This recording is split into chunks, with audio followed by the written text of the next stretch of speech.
Chapter 17, Being an Effective Leader. Here's another great example of a futuristic thinker. The learning objectives of the day are: define leader and leadership, compare and contrast early theories of leadership, describe the three major contingency theories of leadership, develop your skills at choosing an effective leadership style, describe contemporary views of leadership, discuss contemporary issues affecting leadership, know how to prepare for an effective transition to a leadership position. The 8 traits shown to be associated with effective leadership are described briefly in Exhibit 17.1. Do you have these 8 traits? How have you demonstrated these 8 traits in your professional or personal lives? Autocratic is when the boss makes all the decision, while the democratic leadership styles wants to create a group consensus. Both of these styles tend to work if you have the right type of people working for the organization. Unfortunately, the laissez-faire style tends to harm the organization because there is no direction. You can do anything you want. Have you ever worked for a manager with these 3 leadership styles? If so, how effective was each of these styles?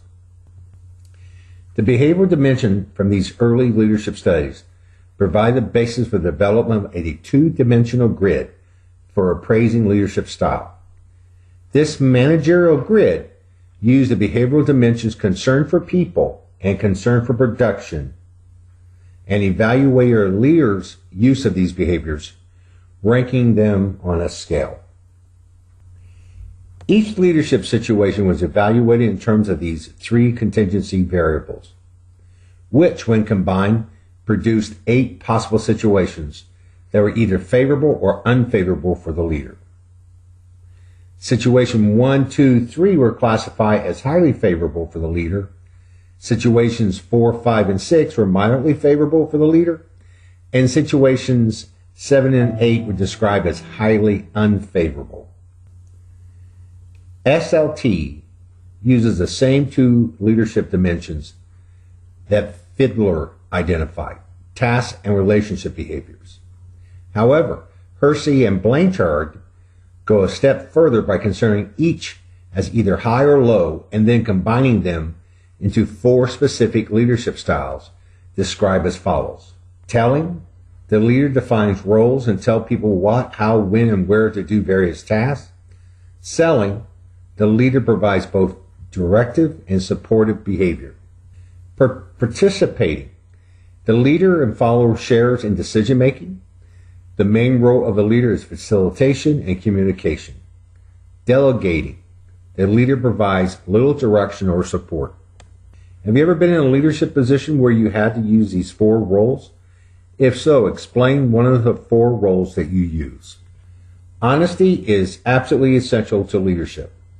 If people are going to follow someone willingly, whether to be into battle or into the boardroom, they first want to assure themselves that the person is worthy of their trust. In addition to being honest, credible leaders are competent and inspiring. They are personally able to effectively communicate their confidence and enthusiasm. Thus, followers judge a leader's credibility in terms of his or her honesty, competence, and ability to inspire. Trust is closely intertwined with the concept of credibility, and in fact, the terms are often used interchangeable. Trust is defined as the belief in the integrity, character, and ability of a leader. Followers who trust a leader are willing to be vulnerable to the leader's actions because they are confident that their rights and interests will not be abused. Research has identified these 5 dimensions that makes up the concept of trust. Out of these 5 dimensions, integrity seems to be the most critical when someone assesses another person's trustworthiness. Given the importance of trust to effective leadership, how can leaders build trust? Exhibit 17.6 lists some suggestions. As we describe in different places throughout the text, managers are increasingly leading by empowering their employees. As we said before, empowerment involves increasing the decision-making discretion of workers. Millions of individual employees and employees' teams are making the key operating decisions that directly affect their work. They are developing budgets, scheduling workloads, controlling inventory, solving quality problems, and engaging in similar activities that until very recent were viewed exclusively as part of the manager's job. Exhibit 17.7 provides some findings from selected examples of cross-cultural leadership studies. Because most leadership theories were developed in the United States, they have an American bias. What type of leadership would you use in other countries, such as Korea, Japan, or Germany? Why? Evidence indicates that leadership training is more likely to be successful with individuals who are high self-monitors than those with low self-monitors. Such individuals have the flexibility to change their behavior as different situations may acquire. In addition, organizations may find that individuals with higher level of a trait called motivation to lead are more receptive to leadership development opportunities. Let's break up into groups and do the in-class assignment. Here's the homework assignment for this week.